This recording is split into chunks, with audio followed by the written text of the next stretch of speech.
मित्रो, बॉर्न विद्यापीठातून डॉक्टर बाबासाहेब आंबेडकरांनी पदवी घेतली आणि ते इंग्लंडहून भारतामध्ये आले.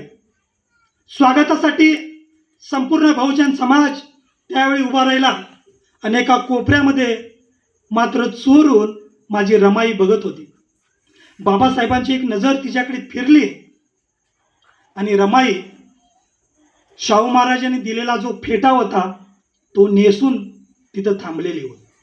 म्हणजे माझा सांगण्याचा उद्देश इतका आहे, डॉक्टर बाबासाहेब आंबेडकरांच्या जीवनाच्या सुरुवातीचा कालखंड त्यांच्या खिशामध्ये एकही रुपये नव्हता.